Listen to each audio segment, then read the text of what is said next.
All right, Rangers fans, strap yourselves in because today's news is absolutely wild. We're talking big transfer buzz. Lawrence Shankland's future is up in the air, and it looks like Rangers might just be in the mix to bring him to Rangers. But that's not all. Another transfer target is struggling for game time down south, and there's a Rangers connection that could shake things up. Add to that injury nightmares, Chris Boyd's explosive rant, and even whispers about Philippe Clement's future. And just when you think you've heard it all, we'll dive into how a former Auchenhowie kid is tearing it up after being let go. Trust me, you're not going to want to miss a single second of this one. It's all happening, and I've got the inside scoop for you. Let's get stuck in. So, it seems the whispers are getting louder, eh? Hearts are apparently resigned to losing Lawrence Shankland, and they've already got the January shopping list out for a new striker. Now, before you roll your eyes at yet another name being linked with Rangers, hear me out. This could actually make sense. We all know the goal-scoring department hasn't exactly been a roaring success this season. Cyril Desires has been given the nod, but it feels like he's been carrying a bag of bricks around the pitch. Danilo's on the mend, which is grand news, and young Hamza Igamane looks like a cracking long-term prospect. But there's still that glaring need for someone who can actually stick the ball in the net, week in, week out. Enter Shankland, a lad who knows his way around the Scottish leagues, even if his current tally of 1 goal in 18 games is about as impressive as a soggy pie at halftime.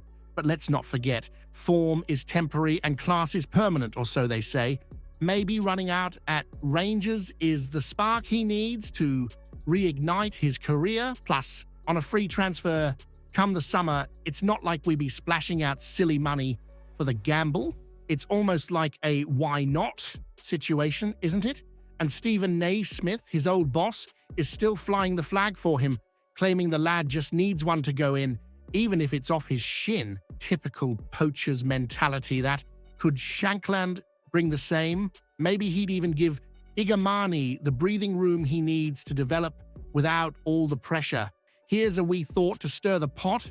Would you take Shankland at Rangers, or are we lowering the bar too much by considering a striker who's struggling at Hearts? Let's have it. Dion Sanderson, the name that just keeps floating about in the Rangers rumor mill, even when the shine's worn off a bit. 6 months ago, some were calling him a hot prospect, but fast forward to now, and the lad can barely get a game for Birmingham in League One. You've got to wonder, don't you, whether this is a player we need or just a name to pad out transfer gossip columns? Let's break it down. Sanderson's journey this season reads like a cautionary tale. Stripped of the captaincy after a drink-driving charge, hardly a glowing endorsement of leadership qualities, is it? And then struggling with form, fitness, and now even game time. Add sending off in the EFL Cup and a foot injury to the mix, and you're looking at a player who's had about as much luck as a Celtic fan trying to find a seat at Rangers. And if that wasn't enough, he's been overtaken by none other than Ben Davies, our own man on loan at Birmingham. Davies, who many weren't even sure would feature at Rangers, is now ahead of Sanderson in their defensive pecking order. What does that tell you about the latter's current standing? Sure, the lad's only 24, and there's always time to turn things around, but do we really need another project player, especially in a position where we've seen solid performances from guys who've already got a Rangers jersey on their back? Here's a wee nugget to chew over. If a player can't hack it at Birmingham in the 3rd tier, should Rangers even entertain the thought of bringing him to Rangers, or is this one of those signings that screams mediocrity? Let's hear it. So, here we go again with the off-pitch drama at Rangers. Philippe Clement, under fire for sitting 3rd in the table, might only be keeping his seat warm because there's nobody in the boardroom with the guts or the authority to pull the trigger.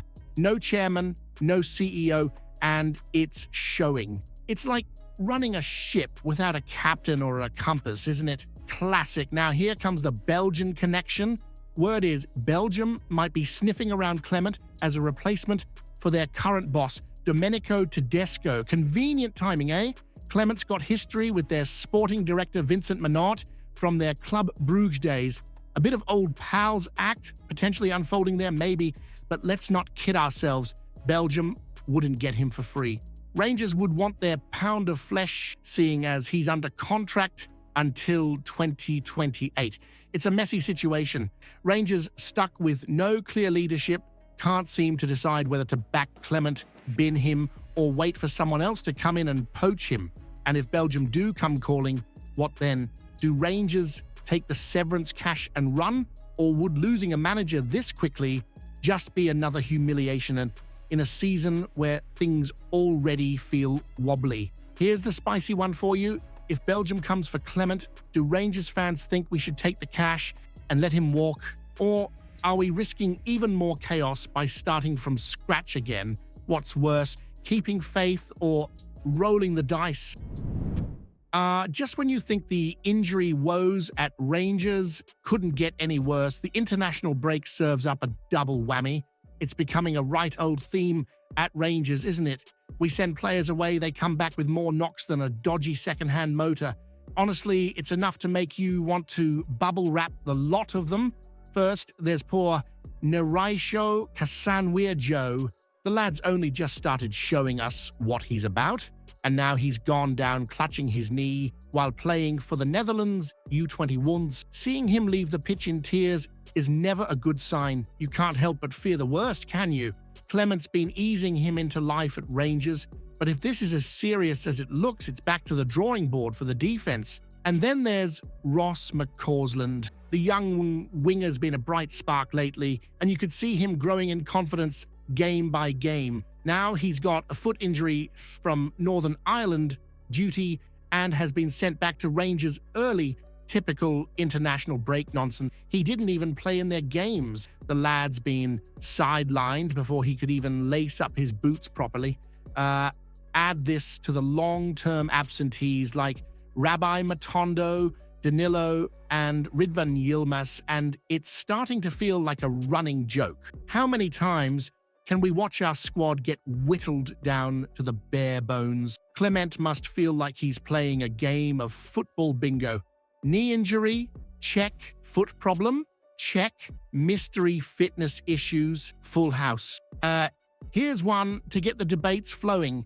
Given the state of our injuries, should Rangers start pulling players out of international duty more often? Or would that only backfire and leave us worse off in the long run? Chris Boyd's not holding back, is he? When it comes to Rangers, the big man always says what the rest of us are thinking. No sugarcoating, just straight up truth bombs. And this time, it's the promotion of Niels Koppen that's caught his ire. Let's be honest, Boyd's rant about moving deck chairs on a sinking ship feels painfully accurate given the state of things at Rangers right now. Koppen's elevation to technical director has raised more eyebrows than excitement. Boyd's biggest gripe? The sheer madness of handing out a promotion when there's no CEO or chairman in place. Who's calling the shots here? It's like handing someone the captain's armband while the ship's rudder is lying at the bottom of the Clyde. Then there's the recruitment, or lack of it.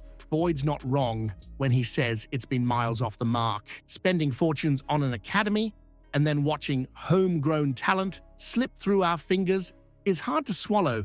Koppen's talk of signing one top Scottish talent per season and bringing in ex-players for the DNA factor feels more like lip service than a proper plan. Boyd's point about this stuff being a given at Rangers hits the nail on the head. These aren't revolutionary ideas, they're the bare minimum.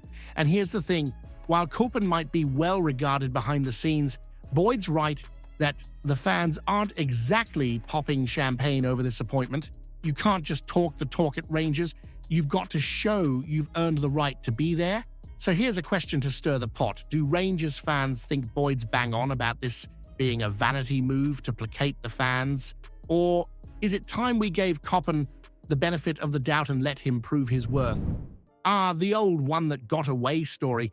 Connor Young, a lad who went from being just another name at Auchenhowie to banging in goals for fun in League Two. 13 league goals by November is nothing to sniff at, especially when you think about the lack of strikers we've developed through the academy in, 40 years? It's not exactly a proud record, is it? Young was snapped up from Hibernian in 2022, but barely had time to unpack his kit before being shown the door a year later. Now he's at Clyde, making his mark and showing the kind of consistency we'd kill for in some of our first teamers. It's the sort of trajectory that makes you wonder, are we too quick to write players off at Auchenhowie? Niels Koppen's taken a lot of flack recently, but at least he's admitted the academy needs fixing. His chat about having a structured plan to get young players into the first team sounds promising, but let's be honest, it's all about the follow-through. Because right now, lads like Alex Lowry and Leon King aren't playing enough competitive football, and meanwhile, Connor Young's out there proving you don't need fancy facilities to get the job done.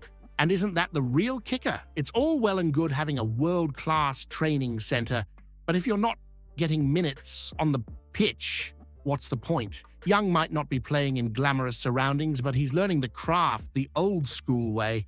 Week in, week out, on pitches that make Ibrox look like Wembley.